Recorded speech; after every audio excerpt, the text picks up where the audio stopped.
Kottayam Vaikom Thavanakkadavu ഫെറിയിൽ service നടത്തുന്ന ജങ്കാർ കാറ്റിനെ തുടർന്ന് കായലിൽ കുടുങ്ങി. വൈക്കത്തെ ജെട്ടിയിൽ നിന്ന് തവണ കടവിലേക്ക് പുറപ്പെട്ട ജങ്കാറാണ് കായലിന്റെ നടുവിൽ കുടുങ്ങിയത്. യാത്രക്കാരെ മറ്റൊരു ബോട്ട് എത്തിച്ച് കരയ്ക്ക് എത്തിച്ചിട്ടുണ്ട്.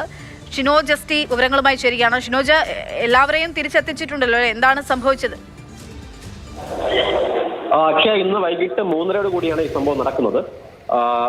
പ്രദേശത്തൊക്കെ തന്നെ മഴയും ശക്തമായിട്ടുള്ള കാറ്റും ഉണ്ടായിരുന്നു. പിന്നെ വൈക്കം തവണക്കടവ് ഫെറിയിൽ സർവീസ് നടത്തുന്ന ജങ്കാറാണ് ഈ കാറ്റിനെ തുടർന്ന് ഈ കായലിൽ പെട്ടുപോയത്. ഈ തവണക്കടവിലേക്ക് പുറപ്പെട്ട ജങ്കാർ വൈക്കം KTDC മോട്ടലിന് മുന്നിൽ എത്തിയപ്പോഴാണ് അവിടെ നിന്ന് പോയത്. 2:30 ഏകദേശം ഇപ്പോൾ ഈ സമയം 3:30ക്കാണ് അപകടം നടക്കുന്നത്. ഈ സമയം ആകുന്നത് വരെ നിലവിൽ ഇപ്പോൾ ഈ ജങ്കാർ ഈ തകരാറ് പരിഹരിച്ച് സർവീസ് തുടങ്ങാൻ ഇതുവരെയും കഴിഞ്ഞിട്ടില്ല.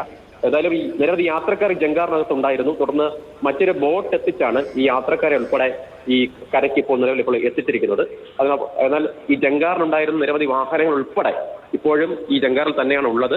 അതൊന്നും തന്നെ ഈ കരയ്ക്ക് എത്തിക്കാൻ ഇതുവരെയും കഴിഞ്ഞിട്ടില്ല.